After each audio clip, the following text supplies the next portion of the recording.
নবী সাল্লাল্লাহু আলাইহি ওয়াসাল্লাম এবার বললেন যে আমিলা কলিল ওয়া উজরা কাসীর, এই ব্যক্তি তো অল্প আমল করেছে, এক ওয়াক্ত নামাজও পড়ে নাই, কিন্তু বিশাল পুরস্কার পেয়ে গেল। কিসের বদৌলতে? ওই যে আদর্শ আর ইন্টেনশনটা চেঞ্জ, তারা আল্লাহর দিনকে প্রতিষ্ঠার জন্য লড়াই করেছেন, কিন্তু সেই ব্যক্তি মিদআম, সে কিন্তু এই জন্যই করে না। বুঝতে পারছি? এরকম অসংখ্য ঘটনা আছে। যেমন ইয়াসির রাদিয়াল্লাহু আনহু, এই সুমাইয়া রাদিয়াল্লাহু আনহুর স্বামী, তাকেও একইভাবে হত্যা করা হয়েছে, তিনিও মহাকাব্য রচনা করেছেন। যদি আমরা দেখি বেলাল রাদিয়াল্লাহু আনহুর কথা, তাকে কিভাবে পিটানো হয়েছে আপনারা সবাই কম বেশি জানেন। আরবের জাস্ট গরমে যদি একটা ওমরা করেন তাহলেই বুঝতে পারবেন যে গরমটা কেমন হতে পারে। কয়েকদিন আমাদেরকে রাস্তায় নামাজ পড়তে হয়েছে, এত ভিড় ছিল, ওখানে সেজদা দেওয়ার মতো কোনো পরিবেশ থাকে না, এত এত মানে গরম, ওখানে দাঁড়িয়ে থাকলে আপনার পায়ে মনে ফসকা পড়বে।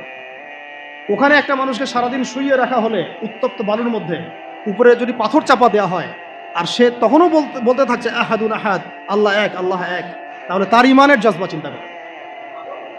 এই জীবন মহাকাব্য রচনা করেছে। এই জন্য বেলাল রাদিয়াল্লাহু আনহু সেই ব্যক্তি যিনি মক্কা বিজয়ের পরে কাবা ঘরের ছাদে উঠে আজান দিয়েছেন। সুবহানাল্লাহ, চিন্তা করা যায়। তিনি সেই ব্যক্তি যার কথা নবী সাল্লাল্লাহু আলাইহি ওয়াসাল্লাম যখন আলোচনা করতেন তখন বলতেন যে বেলাল, যখনই আল্লাহ আমাকে জান্নাত দেখান তখন তোমার পায়ের আওয়াজ আমি আগে আগে শুনতে পারি। তুমি কি এমন আমল করো? তিনি বলছেন, আমি তো এক্সট্রা এমন কোনো আমল করি না, তবে যখনই আমার ওযু ছুটে যায় তখন আমি আবার ওযু করি এবং সেই ওযু দিয়ে আমি 2 রাকাত নামাজ পড়ি, তাহিয়াতুল ওযু। এটা আমরা আমল করার চেষ্টা করবো। আল্লাহ পাক আমাকে তৌফিক দান করেন, আপনাদেরকে তৌফিক দান করেন। উহুদ যুদ্ধ চলছে, শুরু হবে যুদ্ধ, সবাই শুনছে। ঠিক সেই সময় একজন সাহাবী হানজালা রাদিয়াল্লাহু আনহু সদ্য বিয়ে করেছেন, বাসর করেছেন গত রাতে, ফরজ গোসল করার সময় পান নাই, যুদ্ধের ডাক এসেছে, চলে গেছেন এবং যুদ্ধ করতে করতে তিনি শহীদ হয়েছে। যুদ্ধের পরে তার লাশটাকে দেখা গেল যে সেই লাশটা মাটি থেকে শূন্যে ভেসে আসে এবং লাশ থেকে পানি ঝরে পড়তেছে। নবীজি বললেন যে সাল্লাল্লাহু আলাইহি ওয়াসাল্লাম যে ফেরেশতারা তাকে গোসল দিচ্ছে। এটাও মহাকাব্য, এগুলো মহাকাব্য, রচনা করে যাওয়া মহাকাব্য। তো হানজালা রাদিয়াল্লাহু আনহুর এই ঘটনাটা আপনারা পড়বেন। এরপরে অনেক আছে, আমি বলতে থাকলে অনেক সময় চলে যাবে। হামজা রাদিয়াল্লাহু আনহু নাম শুনেছেন? হামজা রাদিয়াল্লাহু আনহু উহুদের দিনে এমনভাবে যুদ্ধ করছিলেন যে তাকে যে হত্যা করেছে সেও বলেছে যে সে এমনভাবে যুদ্ধ করছিল যে মনে হচ্ছিল সে একজন উড়ন্ত বাজ পাখি। সামন থেকে আমি তাকে আঘাত করার কোনো সুযোগ পাই নাই, পিছন থেকে পাথরের পিছন থেকে তাকে আমি দূর থেকে একটা বর্ষা নিক্ষেপ করেছিলাম, এই বর্ষা গিয়ে তার নাভির নিচে গিয়ে লাগে, পিছন দিয়ে বের হয়ে যায়। কিন্তু এই অবস্থাতেও তিনি তরোয়াল নিয়ে আমার দিকে তেড়ে আসতেছিলেন আমাকে মারার জন্য, কিন্তু তিনি পেরে ওঠেন নাই, পড়ে গেছেন। তারপরে তার লাশকে চিরে ফেলা হয় এবং কলিজাটা বের করে দাঁত দিয়ে কামড়ে খাওয়ার চেষ্টা করা হয়েছে। হামজা রাদিয়াল্লাহু আনহু ছিলেন বদর যুদ্ধের সবচেয়ে শ্রেষ্ঠ সাহাবী, বীর সাহাবী, যার হাতে অনেক কাফের মারা গেছে। এই জন্যে উতবা, শাইবা এদের পরিবারের পক্ষ থেকে একটা আক্রোশ ছিল যে যুদ্ধে জিতি আর না জিতি হামজাকে মারতে হবে। এই জন্য ওয়াহশী নামক একজন ব্যক্তিকে তারা হায়ার করেছিল। পরবর্তীতে সেই ওয়াহশী তিনিও ইসলাম কবুল করেছেন আলহামদুলিল্লাহ। তাকে অনেকে হামজার কাতেল বলত। পরে মুসাইলামা কাযযাবের হত্যা আল্লাহ পাক এই ওয়াহশীর হাতে করেছেন।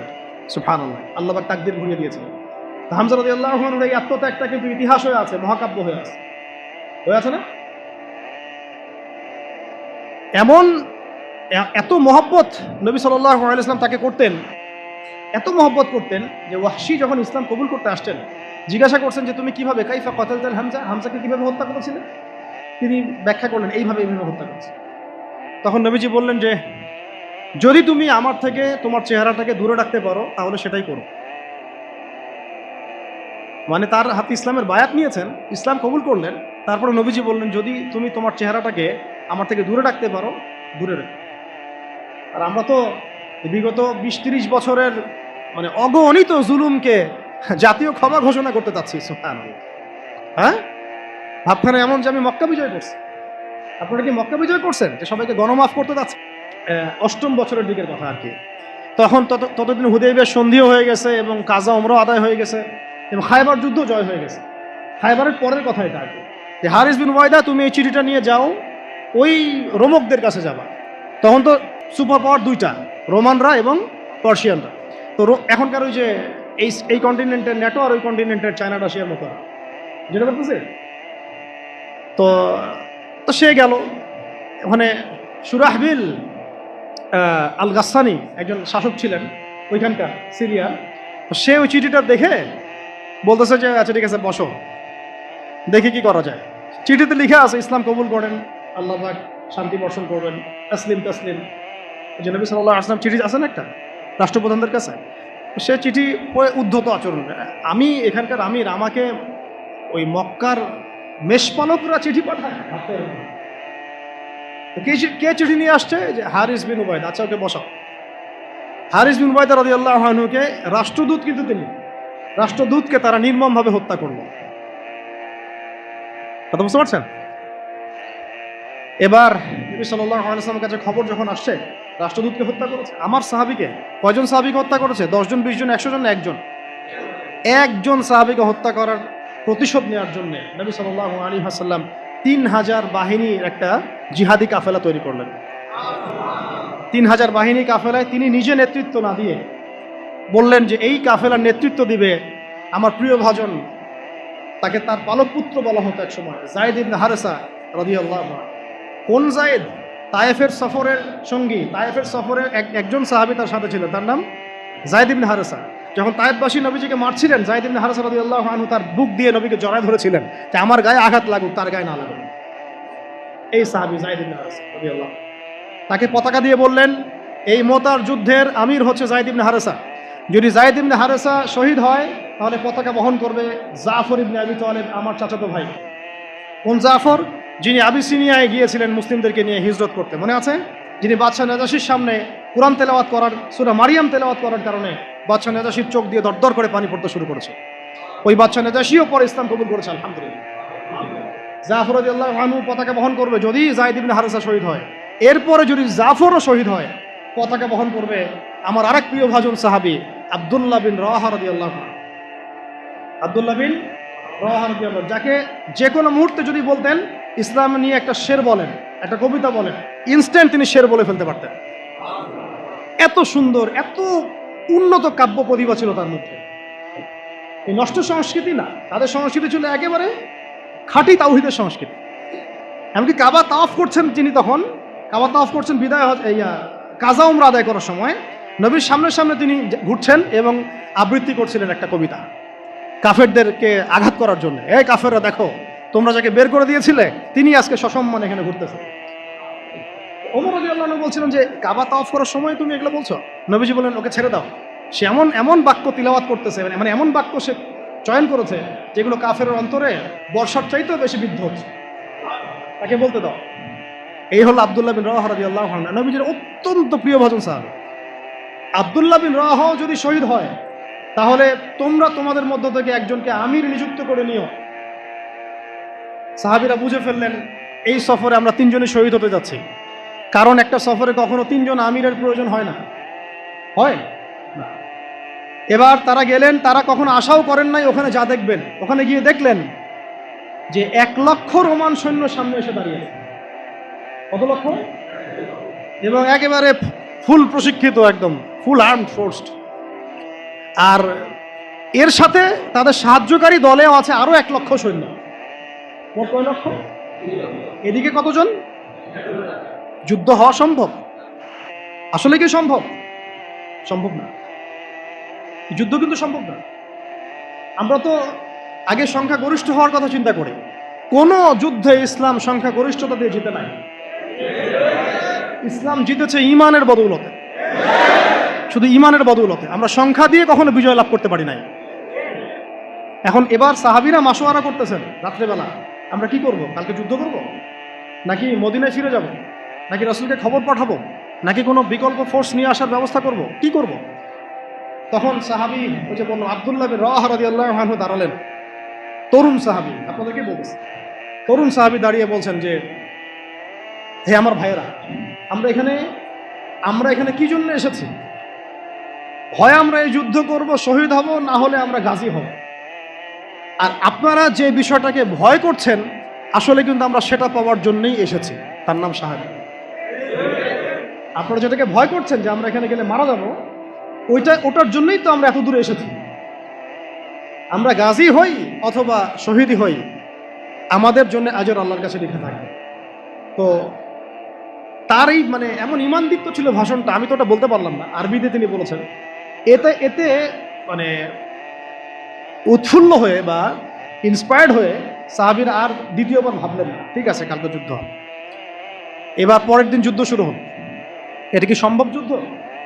প্রথমে যায়েদ ইবনে হারিসা রাদিয়াল্লাহু আনহু পতাকা নিয়ে ঘোড়া ছুটা এগিয়ে যাচ্ছেন, এবং একটা আঘাতও পিছন থেকে করার সাহস হচ্ছে না তাদের, সব আঘাত তারা সামন থেকে করছেন। এক পর্যায়ে যায়েদ রাদিয়াল্লাহু আনহুর এই মানে গায়ের মধ্যে তারা বর্ষা নিক্ষেপ করে।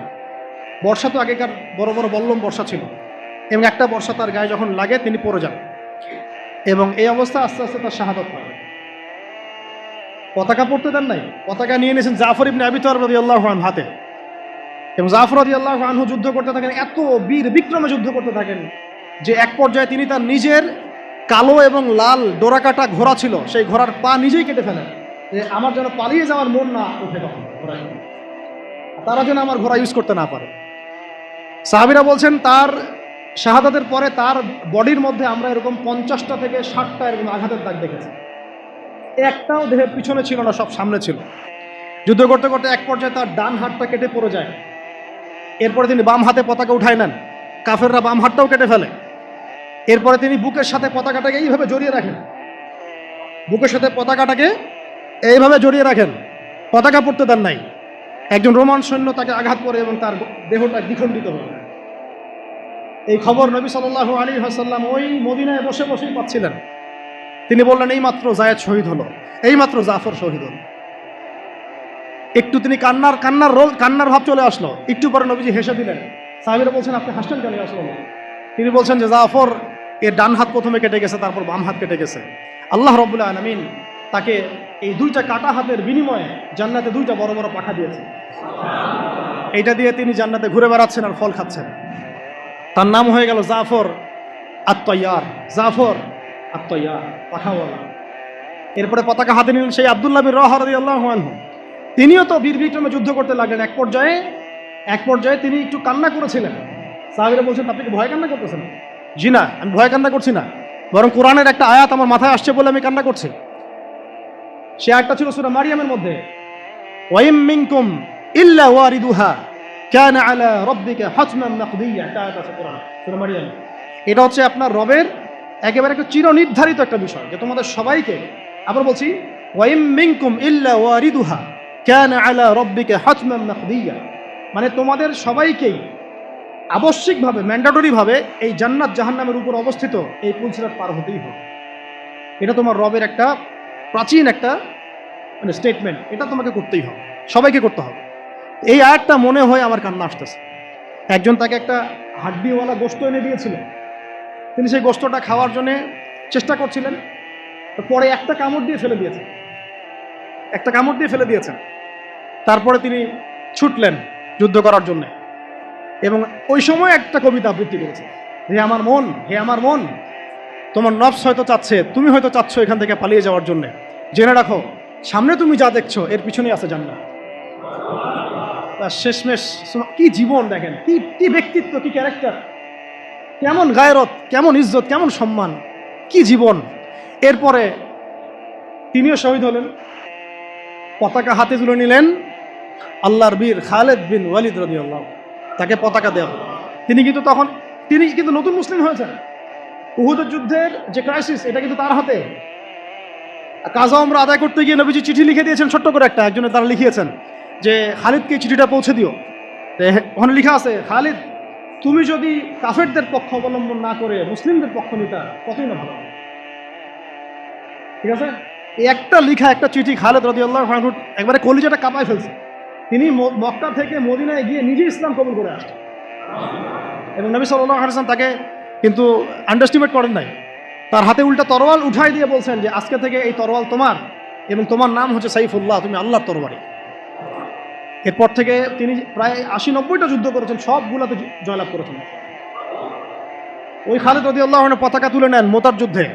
তারপরে সিরাতের মধ্যে আসছে, তিনি বলছেন নিজের ভাষায় যে ওই দিন আমার হাতে 9টা তরোয়াল ভেঙে গেছে। যুদ্ধ করতে করতে করতে করতে ওই দিন আমার হাতে 9টা তরল ভেঙে গেছে। তিনি ছিলেন যুদ্ধ কৌশলে অত্যন্ত পারদর্শী, হুটে হাটে কোনো কাজ করতেন, অনেক পারদর্শী। তিনি ডানের সৈন্যকে বামে নিয়ে আসছেন, বামেরটাকে ডানে নিয়ে গেছেন, সামনেটাকে পিছনে নিয়ে আসছেন, পিছনেটাকে সামনে নিয়েছেন, বর্ষা যারা ছিল তাদেরকে পিছনে নিয়ে আসছেন, তীরন্দাজদেরকে সামনে দিয়েছেন, মানে ওদেরকে ভেবা চাকা খাওয়াই দিয়েছেন যে ওরা মনে করতেছে এরা মনে হয় অনেক, হ্যাঁ এরা মনে হয় আরো বিকল্প ফোর্স নিয়ে আসছে মনে হয়। তো ওরা আস্তে আস্তে পিছনের দিকে যাওয়া শুরু করতেছে, আর এদিকে মুসলিমরা একটু একটু করে সেফ জোনে আসার চেষ্টা করতেছে পিছনের দিকে। ওরা ভাবতেছে পিছনে সামনে যদি আগাই হয়তো পিছন থেকে ওরা আরো সৈন্য নিয়ে আসছে, আমাদেরকে আক্রমণ করবে। এই আল্লাহ পাক ভয় চাপাই দিলেন, এরা পালায় চলে গেল। 3000 সৈন্য নিয়ে 2 লক্ষ সৈন্যকে পরাজিত করা হয়েছে। খালিদ রাদিয়াল্লাহু আনহু বললেন, আমার হাতে সেই দিন 9টা তরোয়াল ভেঙেছে, আর শেষমেশ ছোট্ট একটা ইয়েমেনি চাকু দিয়ে আমি যুদ্ধ করেছি। আর চিন্তা করেন কত কাফের মারা গেছে। আর মুসলিমদের মধ্যে মাত্র 12 জন সাহাবী শহীদ হয়েছে। মাত্র 12 জনকে তারা মারতে পারছে, বাকিদেরকে মারতে পারেনি। এইগুলো হচ্ছে মহাকাব্য, জাজল্যমান মহাকাব্য, যেগুলো আমাদের এই প্রজন্মকে জানানো উচিত এবং আপনাদের মাথায় থাকা উচিত। প্রত্যেকটা সংগ্রাম, প্রত্যেকটা বিপ্লব, প্রত্যেকটা অভ্যুত্থানের পিছনে যেন থাকে আল্লাহর সন্তুষ্টি, আল্লাহর দিন কায়েমের চেষ্টা, আল্লাহর দিনের খেদমতের চেষ্টা এবং ইনসাফ প্রতিষ্ঠার চেষ্টা, এবং জালেমের বিরুদ্ধে আমাদের অবস্থান সবসময় সত্য থাকবে ইনশাআল্লাহ। এরকম অনেক ঘটনা আছে, আমি আজকে আর বলার সুযোগ পেলাম না। ইনশাআল্লাহ আরও একদিন আল্লাহ যদি তৌফিক দেন ইনশাআল্লাহ তাআলা আমি আপনাদের সাথে আবার এগুলো নিয়ে সেশন করবো ইনশাআল্লাহ। তো শেষ করার আগে আমি জাস্ট 2-1টা নাম উচ্চারণ করতেছি। সেটা হচ্ছে আমার খুব পছন্দের একজন ব্যক্তিত্ব, ইমাম হুসাইন রাদিয়াল্লাহু আনহু। নাম মনে আছে না? তার কারবালার মাঠের ঘটনা আপনারা জানেন। এইগুলো মহাকাব্য।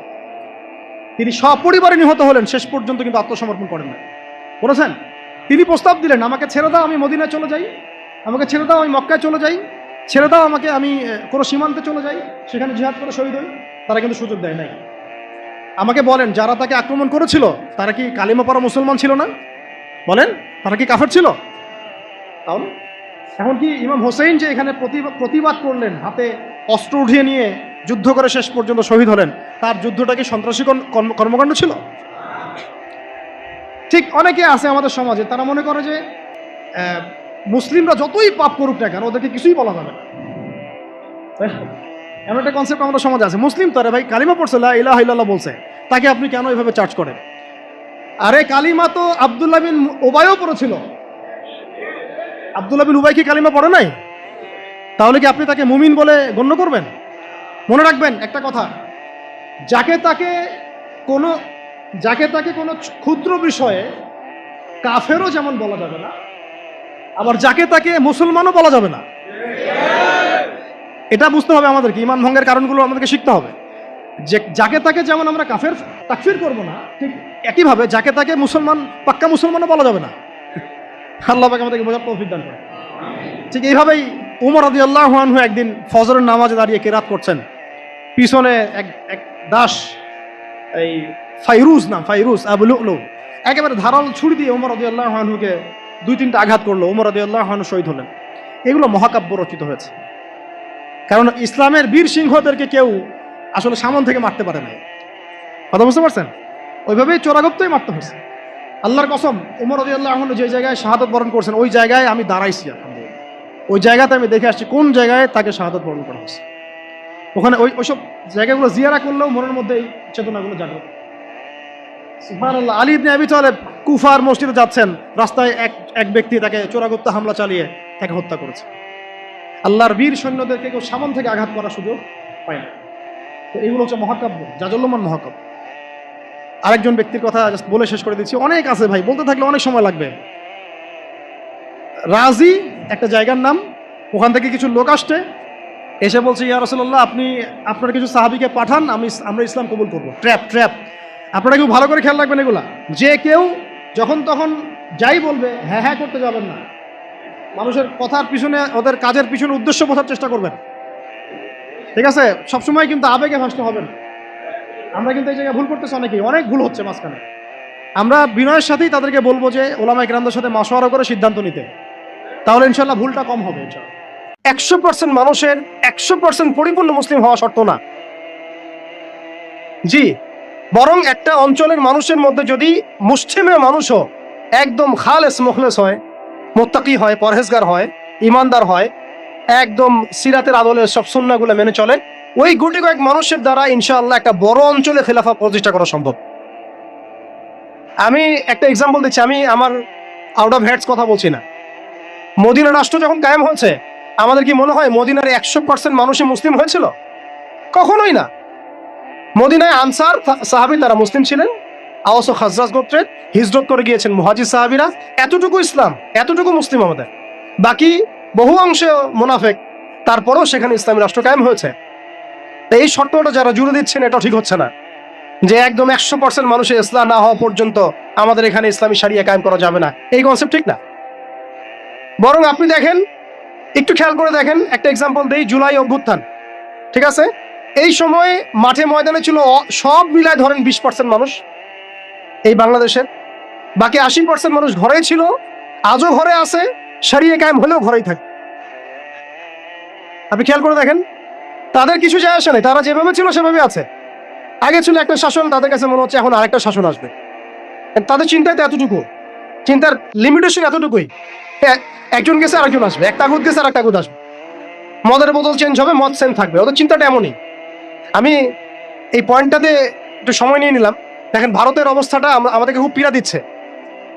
ভারতের অবস্থা আমাদেরকে অনেক পীড়া দিচ্ছে না?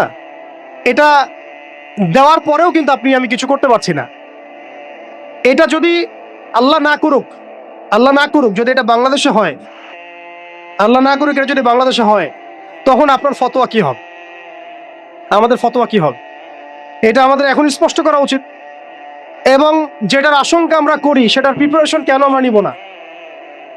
যেটার আশঙ্কা আমরা করি বা যেটা আমরা বুঝতে পারছি এটা হতেই পারে, অসম্ভব কিছু না, তাহলে তার প্রিপারেশন আমরা কেন রাখবো না? এটা আমার প্রশ্ন। ভারতের মুসলিমরা কি কখনো ভেবেছিল আজকে থেকে 10 বছর আগে এমনটা হবে? ওয়াকফ বিলের মাধ্যমে আমাদের সব সম্পত্তি তারা গ্রাস করে ফেলবে, কেউ কি ভাবছে? আচ্ছা আমাকে একটা প্রশ্নের উত্তর দেন, আগামীকাল যদি দারুল উলুম দেওবন্দ তারা দখল করে ফেলে, বলেন, আগামীকাল যদি তারা বলে দারুল উলুম দেওবন্দ আমাদের, এখান থেকে বের হও সবাই, কি করবেন আপনারা? না আমরা কি করব? ফতোয়া কি আসবে? কোন স্ট্রং ফতোয়া আসবে কিনা? সেটাকে প্রতিহত করার জন্য আমাদের জীবন দেওয়ার প্রশ্ন আসবে কিনা? এটাই তো কথা। যদি হ্যাঁ হয়, তাহলে আজকে আমরা ভারতের মুসলমানদেরকে মৃত্যুর হাতে ছেড়ে দিচ্ছি কিভাবে? আর যদি না হয় তাহলে তো কিছু বলার নাই। মানে আমাদের সামনে রাস্তা তো দুইটা, হয় তাদের সামনে, আমাদের বলতে আমি তাদেরকে আমাদের অন্তর্ভুক্ত করে বোঝাচ্ছি, তাদের সামনে রাস্তা দুইটা, হয় এখন তাদের মার খেয়ে মরবে জিল্লতির সাথে, থুতু চাটাচ্ছে তারা রাস্তায়, আমাদের মুসলিম ভাইদেরকে তারা থুতু চাটাচ্ছে রাস্তায়, মেয়েদেরকে নগ্ন করতেছে, বাড়িঘর জ্বালাই দিচ্ছে, মসজিদ ভেঙে দিচ্ছে, মাদ্রাসা দখল করতেছে, গরুর গোশত নিয়ে গেলে পিটায় মেরে ফেলতেছে, বাবার সামনে মেয়েকে করতেছে। সবচেয়ে বড় কথা, আমাদের নিরপরাধ ভাইদেরকে তারা একটা ইস্যু ক্রিয়েট করে হত্যা করতেছে। এটা একটা জেনোসাইড মতোই একটা অবস্থা তারা সৃষ্টি করছে ভারতে, কাশ্মীরে। এখন কথা হচ্ছে তাদের সামনে অপশন কয়টা? হয় তারা এই জিল্লতিগুলো সহ্য করে এভাবে লাঞ্ছনার মৃত্যু মরবে, অথবা প্রতিহত করে শাহাদাতের মর্যাদায় মারা যাবে, শহীদ হবে। এর বাইরে কোনো রাস্তা আছে কিনা? এখন আমরা যদি আমাদের পার্শ্ববর্তী অঞ্চল সম্পর্কে সচেতন থাকি, তাহলে আমাদের অভ্যন্তরীণ বিষয়গুলো সম্পর্কে আমাদের সচেতন থাকা উচিত কি উচিত না? আমাদের উম্মার ফিকির অনেক গভীর, এই জন্য আমি বলেছিলাম শুরুতে অনেক কথা আছে। আসেন একটু শেষ করি, অনেক লম্বা হয়ে যাবে আপনাদের। প্রিয় ভাইরা, অবস্থাটা শুধুমাত্র আধ্যাত্মিক না, মানে ক্রাইসিসটা একটু বুঝেন, ক্রাইসিসটা শুধুমাত্র ইমানের ক্রাইসিস না, ক্রাইসিসটা শুধুমাত্র আমাদের সংখ্যার না, মানে আমাদের মসজিদের মাদ্রাসার না, আমাদের শুধু মিডিয়া নিয়ে সমস্যা না, শুধু প্রযুক্তি নিয়ে সমস্যা না, আমাদের ইন টোটাল ব্যক্তি জীবন থেকে নিয়ে পলিটিক্যাল সিস্টেম পর্যন্ত প্রত্যেকটা ডিপার্টমেন্টেই আমাদের উম্মাগত সমস্যা। তার মধ্যে সবচেয়ে বড় জায়গাটাই হচ্ছে আমরা আমাদের ওই রাজনৈতিক সে ক্ষমতা ওইটা হারাই ফেলছি। আল্লাহ পাক আমাদের সবাইকে উম্মার সেই হারানো জায়গায় ফিরে যাওয়ার তৌফিক দান করে। এখন তো প্রশ্ন একটা আসতেছে যে এটা কি পসিবল কিনা? এটা পসিবল কিনা সেটা আমি না বলে হাদিস থেকে বলি। রাসূলুল্লাহ সাল্লাল্লাহু আলাইহি ওয়াসাল্লাম আখিরুজ জামানের হাদিসগুলোর মধ্যে অনেকগুলো হাদিস, এগুলোর মধ্যে ইরশাদ করেছেন। আমি কয়েকটা সামারি বলছি এখানে। আমরা দেখছি এখান থেকে ইনশাআল্লাহ তাআলা ইসলামী খেলাফা কায়েম হবে, এটা ভবিষ্যৎবাণী লেখা হয়ে গেছে। মালহামা হবে, এটা লেখা হয়ে গেছে। এবং মুসলিমদের একটা বড় অংশ শহীদ হবে, এটাও লেখা হয়ে গেছে। মুসলিমদের একটা অংশ এই যুদ্ধে জয়লাভ করবে, এটাও লেখা হয়ে গেছে। তাহলে এই বিষয়ে যাদের মধ্যে কনফিউশন আছে যে ইসলাম কি আবার সে আগের জায়গায় যাবে, উম্মাহ কি আবার হারানো ওই জায়গায় ফিরে পাবে, এই কনফিউশনটা আগে দূর করতে হবে। আজকে থেকে বাসায় ফিরে গিয়ে আপনি কনফিডেন্ট থাকবেন যে সামনে আমরা জয়লাভ করতে যাচ্ছি ইনশাআল্লাহ। আগামীকাল আমাদের জয়ের সূর্যোদয় উঠবে, এটা লেখা হয়ে গেছে। এটা যাদের মধ্যে পড়াশোনা নাই, এলেম নাই, যারা দুনিয়াদার, যারা এইসব তন্ত্র মধ্যে ধোকায় পড়ে আছে, তাদেরকে বললে তারা হাসতে পারে। এমনকি পশ্চিমা সভ্যতা, Zionist movement, United Nations, NATO, FBI এরা সবাই হাসতে পারে যে এগুলো হবে। ওরা এগুলোকে ওই যে আসাতিরুল আউয়ালিন বলতে পারে, যেমনটা কাফেররা বলতো, প্রাচীন ইতি কথা, এগুলো বলতে পারে। কিন্তু এটা মুহাম্মদ সাল্লাল্লাহু আলাইহি ওয়াসাল্লামের পবিত্র জবানের ভবিষ্যৎবাণী, কেউ ঠেকাতে পারবে না ইনশাআল্লাহ। অতএব এখন যেহেতু আমরা আমাদের গন্তব্যটা জানি, এই জায়গায় আমরা যাবো ইনশাআল্লাহ, অতীতটাও জানছি কোথায় ছিলাম, মাঝখানে কিভাবে আমরা এই জায়গায় আসলাম সেটাও জানলাম। এখন 2 মিনিটে আমি শুরু বলতে চাচ্ছি যে কোন কাজগুলো আমরা করতে হবে, আমাদেরকে করতে হবে। এটা আজকে একটু মেমোরাইজ করার চেষ্টা করতে হবে। ফার্স্ট অফ অল ভাই, ব্যক্তি থেকেই শুরু হয়। আপনি আমি আজকে থেকে চিন্তা করব, একটু ধৈর্য ধরেন, জাস্ট 5 মিনিট। আপনি আমি আজকে থেকে চিন্তা করব যে আমরা পৃথিবীতে বেঁচে আছি কি জন্য, বলেন আমাদের বেঁচে থাকার কারণটা কি? আপনি আমি পৃথিবীতে বেঁচে আছি কেন? আল্লাহ পাক আমাকে আপনাকে হায়াতে রাখছেন কেন? 2টা কাজ আমাদের। যত কিছু আমাদের আশেপাশে ঘুরতেছে, স্ত্রী, সন্তান, ব্যবসা বাণিজ্য, চাকরি বাকরি, এইটা সেইটা, এগুলো সবই গৌণ। আমাদের মুখ্য কাজ 2টা: আল্লাহর ইবাদত করা, তার জমিনে তার দিন কায়েম করা। বাকি সবকিছু এর আওতাভুক্ত। ইবাদতের মধ্যে এটা কাউন্ট হবে। আমার সন্তানের প্রতিপালন, স্ত্রী ভরণ পোষণ সব ঠিক আছে, কিন্তু আমার মূল কাজ 2টা। এক, আমি ওয়া মা খালাকতুল জিন্না ওয়াল ইনসা ইল্লা লিয়াবুদুন, এর উপর আমল করব। একটা হচ্ছে ইন তানসুরুল্লাহ ইয়ানসুরকুম ওয়া ইউসাব্বিত আকদামাকুম, এটার উপর আমল করব। ওয়া ইন তাতাওয়াল্লাউ ইয়াস্তাবদিল কওমান গায়রাকুম, এটা মাথায় রাখবো। অর্থ হচ্ছে আল্লাহ বলেছেন তোমরা আল্লাহর দিনকে সাহায্য করো, আল্লাহ তোমাদেরকে সাহায্য করো। আল্লাহ বলেছেন তোমরা যদি মুখ ফিরায় নাও, আল্লাহ তোমাদেরকে সরাই দিবেন, নতুন কওম নিয়ে আসবে। আল্লাহ পাক বলেছেন আমাদেরকে উদখুলু ফিস সিলমি কাফা, পরিপূর্ণরূপে ইসলামে প্রবেশ করো। আল্লাহ পাক আমাদেরকে বলেছেন যে ওয়ালা তামুতুন্না ইল্লা ওয়া আনতুম মুসলিমুন, পরিপূর্ণ মুসলিম না হয়ে মৃত্যুবরণ করো না। কত আয়াত আছে। আরেকটা আয়াত আমি শুরুতে বলেছিলাম, ইন্নাল্লাহা লা ইউগাইয়িরু মা বিকওমিন হাত্তা ইউগাইয়িরু মা বিআনফুসিহিম। আল্লাহ পাক কোনো কওমের অবস্থা ততক্ষণ পর্যন্ত পরিবর্তন করেন না যতক্ষণ সেই কওম তাদের নিজেদের অবস্থা পরিবর্তনের ফিকির না করে, চেষ্টা না করে। অতএব শুরুটা ব্যক্তি থেকে হবে।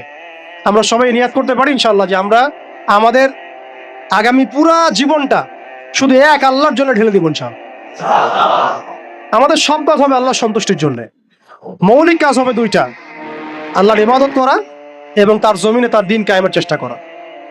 2 নাম্বার হচ্ছে ভাই, পরিপূর্ণ ইসলামে প্রবেশ করতে হবে। আংশিক ইসলাম প্র্যাকটিস করলে এখন আর চলবে না, অনেক হয়েছে। ওয়াজ তো শুনতেছেন 10 বছর থেকে। আমি তো মুসলিম পরিবারের সন্তান, 30 বছর হয়ে গেছে বয়স, 35 বছর হয়ে গেছে বয়স। এই যে আমাদের অনেকের বয়স 40-50 হয়ে গেছে। আর কি, আর কত?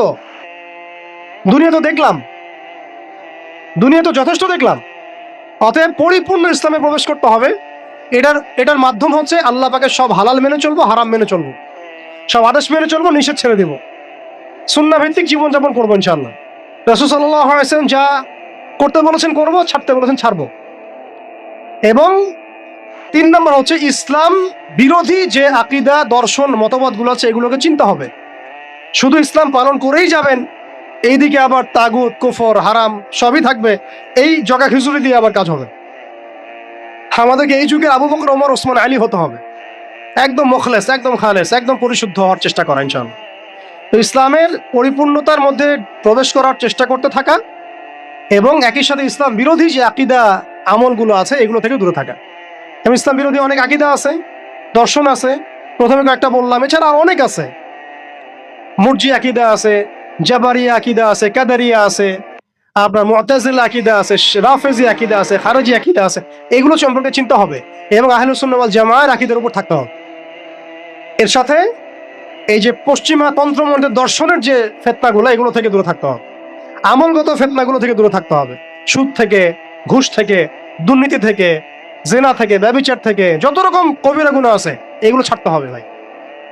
আল্লাহ পাক অপবিত্র কাঁধে আল্লাহর দিনের আমানত দিবেন না, অপবিত্র কলবে আল্লাহ পাকের দিনের আমানত দিবেন না। সো ভিতর বাহির পরিষ্কার করতে হবে, ভিতর বাহির পরিষ্কার করতে হবে। আল্লাহ পাক তৌফিক দান করেন। 4 নাম্বার হচ্ছে অবশ্যই মাথার উপরে আমাদের ওলামা ইকরামদেরকে রাখতে হবে। ওলামা বিবর্জিত কোনো জেনারেশন কখনো সফল হতে পারবে না। অতএব ওলামা ইকরামদেরকে আমাদের মাথার উপরে রাখতে হবে, এই সহবতটা আমাদের লাগবেই। 5 নম্বর হচ্ছে ভাই, হারাম খাওয়া যাবে না, হালাল খাইতে হবে। কোন অবস্থায় আমরা যেন হারামে লিপ্ত না হয়। যত রকম হারাম আছে সব ছাড়তে হবে, ছেড়ে হালালে থাকতে হবে। না খেয়ে থাকবো তাও হারাম খাবো না, না খেয়ে থাকবো তাও হারাম খাবো, এই চিন্তা আমার মধ্যে থাকতে হবে। 6 নম্বর, আমার আপনার জীবনের লক্ষ্য ফিক্স করে ফেলেন। আজকে জীবনের লক্ষ্যটাকে ফিক্স করে ফেলেন। আমি আপনি আসলে দুনিয়াতে কি চাই, কি করতে আসছি, আমাদের কাজটা কি, এইটা যদি ফিক্স করতে পারি, কাজ আমাদের মাশাআল্লাহ 50% হয়ে গেছে। 7 নম্বর হচ্ছে আমাদের পারিবারিক কাঠামোগুলোকে ঠিকঠাকভাবে গড়ে তোলার চেষ্টা করা ইসলামিক আদর্শে। যদি একেবারেই পসিবল না হয়, সেক্ষেত্রে আমাদের সামনে সাহাবীদের মিসাল আছে। বহু সাহাবী পরিবার থেকে সেই সাপোর্টটা পান নাই যেটা প্রত্যাশা করে মানুষ, অনেক নবীও পান নাই। অনেক ক্ষেত্রে দেখা গেছে আসহাবুল কাহাফের মিসাল আমাদের সামনে আছে। তো আমরা চেষ্টা করতে থাকবো, এরপরও যদি সবকিছু আমাদের অনুকূলে না থাকে, এটা আল্লাহর হাতে ছেড়ে দিতে হবে। 8 নম্বর হচ্ছে, এটা খুব জরুরি, আর 2-3টা মিনিট। 8 নম্বরটা সবচেয়ে জরুরি। আজকে সেমিনার হলো, অনেক বয়ান হয়েছে, আলহামদুলিল্লাহ অনেক আলোচনা হয়েছে, অনেক স্কলার এসেছেন। 8 নম্বরটার উপর আমল যদি আমরা না করতে পারি, আমরা শুধু সেমিনারই করতে থাকবো, বাংলার জমিনে শরিয়া কায়েম করতে পারবো না। আমি একটু খোলামেলা বলে দিই, রাগ করেন না। 8 নম্বর যদি আমরা বাস্তবায়ন করতে না পারি, আমরা এভাবে সেমিনারই করতে থাকবো, মাহফিলই করতে থাকবো, আমরা এভাবে মসজিদ মাদ্রাসা সব খেদমত চলতে থাকবে, সব ঠিক আছে, কিন্তু শরিয়া ইমারতের দিকে আমরা যেতে পারবো না। যেটা না হলে আমরা আবার পশ্চিমাদের দাসত্ব থেকে মুক্ত হইতে পারবো না, স্বাধীন হইতে পারবো না, মাজলুমদের সাহায্য করতে পারবো না, মুস্তাদআফিনদের পাশে দাঁড়াতে পারবো না। ওইটা করতে হলে আমাদেরকে ওই জায়গায় যেতেই হবে, ওই শরিয়ার জায়গায় যেতেই হবে। সেটা কি? সেটা হচ্ছে আমাদের দরকার একটা জামাআ দরকার। আমাদের এখন বিশুদ্ধ আকীদা এবং বিশুদ্ধ মানহাজের একটা জামাআ বাংলাদেশে অবশ্যই অবশ্যই জরুরি ভিত্তিতে দরকার।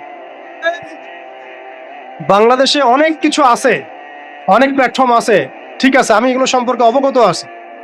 সব কিছু বিবেচনা করে আমি আবার আমার জায়গা থেকে জোর দিয়ে বলছি, বাংলাদেশে বিশুদ্ধ আকীদার, বিশুদ্ধ মানহাজের, তাওহীদপন্থী মানুষদের, যারা আল্লাহর জমিন, আল্লাহর দ্বীনের বিজয় দেখতে চান, তথাকথিত পশ্চিমাদের পদ্ধতিতে নয়, বরং সিরাতের আদলে যারা দেখতে চান, তাদের অবশ্যই অনতিবিলম্বে ঐক্যবদ্ধ হতে হবে। যদি ঐক্যবদ্ধ হতে না পারি, আমরা অস্তিত্ব সংকটে পড়ব, আমরা অস্তিত্ব সংকটে পড়ব। আগামীতে আপনি হবেন টার্গেট, আপনি হবেন ডিহিউম্যানাইজ করার মূল উপকরণ, মূল মাধ্যম। এবং আমরা যদি ঐক্যবদ্ধ হতে পারি, আমরা যদি সংখ্যায় কমও হই, ইনশাআল্লাহু আযজা ওয়া জাল আল্লাহ পাক এই অঞ্চলের জন্য আমাদেরকে কবুল করবেন ইনশাআল্লাহ। দেখবেন এই অঞ্চলে কালিমা লা ইলাহা ইল্লাল্লাহ মুহাম্মাদুর রাসূলুল্লাহর পতাকা আমাদের হাতেই উঠবে ইনশাআল্লাহ। বৈশ্বিক অনেক কাজ হচ্ছে, এটা হচ্ছে আলহামদুলিল্লাহ, এটা আল্লাহর হুকুমে হচ্ছে। যারা কাজ করছে তারা কিন্তু এককভাবে করছে না, তারাও এভাবে জামায়া গঠন করেই কাজ করছে। তাদেরও আমির আছে, তাদেরও মামুর আছে, আস-সামউ ওয়া তাআ আছে, তাদেরও বায়আ আছে। এগুলো যদি আমাদের মধ্যে না আসে, আমরাও এভাবেই যে সেমিনার করতে থাকবো, এর বেশি হয়তো আমরা আর কিছু করতে পারবো না। হয়তোবা আমরা চাই অনতিবিলম্বে বাংলাদেশে তাওহীদপন্থী মানুষদের একটা কাফেলা গড়ে উঠুক। এই বিষয়ে আপনারা একমত কিনা? এই বিষয়ে কি আপনাদের মতামত আছে কিনা?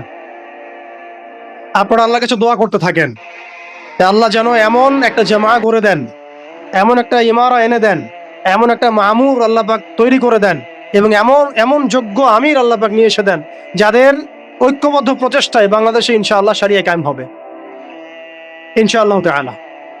আল্লাহ যেন কবুল করেন, আমিন। এটা সবচেয়ে জরুরি কাজ। যদি আমরা এটা করতে না পারি, আমি বললাম, আপনারা অস্তিত্ব সংকটে পড়বেন।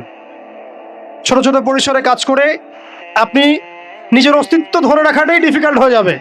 শরিয়া কায়েম তো বহু দূরের কথা। আপনি খেয়াল করে দেখেন, তাগুত ঐক্যবদ্ধ হয়েছে, তাদের রুট লেভেল পর্যন্ত কাঠামো আছে, চেইন অফ কমান্ড আছে। সেকুলার ঐক্যবদ্ধ হয়েছে, শাহবাগীর ঐক্যবদ্ধ হয়েছে, কাদিয়ানিরা ঐক্যবদ্ধ হয়েছে, হিজবুত তাওহীদ একটা আছে না, না বায়েজিদ খান পন্ডিত, না ভুল বললাম, হ্যাঁ, তারা পর্যন্ত ঐক্যবদ্ধ হয়েছে। আর শিয়ারা ঐক্যবদ্ধ হয়ে যাচ্ছে, খ্রিস্টান মিশনারিরা ঐক্যবদ্ধ হয়ে যাচ্ছে, এনজিওর ঐক্যবদ্ধ হয়ে যাচ্ছে। আপনি দেখেন ফ্যাসিস্ট ঐক্যবদ্ধ ছিল, এখনো আরেক তাগুত যারা ক্ষমতা আসার জন্য উঠে পড়ে লাগছে তারা ঐক্যবদ্ধ হয়ে যাচ্ছে। সবাই যদি ঐক্যবদ্ধ হয় তাহলে আমরা কেন হব না? আমরা কিসের অপেক্ষায় বসে আছি? উম্মার পুনরুত্থান যদি আমরা দেখতে চাই, পুনর্জাগরণ দেখতে চাই, এবং এই অঞ্চলে যদি আমরা উম্মাকে সেই বিজয়ী বেশে দেখতে চাই, তাহলে আমাদেরকেই আল্লাহর কালিমার পতাকা তুলে নিতে হবে ইনশাআল্লাহ। যখন কালিমার পতাকা পড়ে যায় তখন আকবরই উঠে নেওয়া লাগে। এখন কালিমার পতাকা তো সিলসিলায় সিলসিলায় আমার হাতে কেউ তুলে দেয় নাই, দিচ্ছে না, পড়ে গেছে পতাকা নিচে। আপনি কি করবেন? উঠাতে হবে আমাকে এখন। আল্লাহ পাক সে ওঠানোর মতো হাত আমাদেরকে দান করেন, সেরকম যোগ্য প্ল্যাটফর্ম দান করেন, যোগ্য ইমারা দান করেন, যোগ্য সুরা দান করেন, যোগ্য আমির দান করেন, আমাদেরকেও যোগ্য মামুর হওয়ার তৌফিক দান করেন। আপনারা বিশ্বাস করেন যদি এইভাবে আমরা বেশি না 5 থেকে 10টা বছর কাজ করতে পারি, ইনশাআল্লাহ শরিয়া কায়েম হোক না হোক এমন একটা জেনারেশন আমরা রেখে যাবো ইনশাআল্লাহ বাংলাদেশে, যারা এই জমিনে আল্লাহর দিন কায়েম করেই ছাড়বে ইনশাআল্লাহ।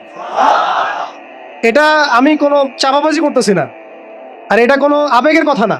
জাস্ট আমরা যদি 10টা বছর এভাবে কাজ করতে পারি, একজন শেখ হারুন ইজার, একজন আদনান ভাই, একজন অমুক ভাই, একজন তমুক ভাই, একজন অমুক স্কলার, একজন তমুক স্কলার, তাদের একক খেদমতে যদি এইভাবে জাগরণ হতে পারে, আপনারা একটু চিন্তা করেন যদি এরকম 100টা মানুষ একসাথে থাকে তাহলে উম্মার কি হইতে পারে। অতএব আপনারা এই উদ্যোগগুলো হাতে নেন, আপনারা পুশ করেন, আপনারা এগুলো আওয়াজ তুলেন। ইনশাআল্লাহ তাআলা আল্লাহ রাব্বুল আলামিন আপনাদের মধ্যে ইখলাস থাকলে আল্লাহ পাক জামা এনে দিবেন ইনশাআল্লাহ। আর শেষের দুটো কথা বলে শেষ করছি, এরপরে আমাদের কাজ হবে দুটো। এটা যদি হয়ে যায় এরপরে কাজ থাকবে খালি দুইটা। এক, সিরাতের আদলে দাওয়াতের কাজ করতে থাকা, সিরাতের আদলে দাওয়াতের কাজ করতে থাকা, এবং অবশ্যই সে যোগ্যতা অর্জন করা, সে যোগ্যতা অর্জন করা, পড়াশোনা করা, এগুলো তো আগেই হয়ে গেছে, আগে বলছি আমি। দাওয়াতের মেহনতটা খুবই ব্যাপক করতে হবে। চায়ের কাপে দাওয়াত হবে, হোটেলে দাওয়াত হবে, চা খেতে খেতে দাওয়াত হবে, কফি খাইতে খাইতে দাওয়াত হবে, স্কুলে দাওয়াত হবে, কলেজে দাওয়াত হবে, ইউনিভার্সিটিতে দাওয়াত হবে, সেমিনারে হবে, সিম্পোজিয়ামে হবে, মসজিদে হবে, তালিমে হবে, সবখানে দাওয়াতের কাজ করতে হবে।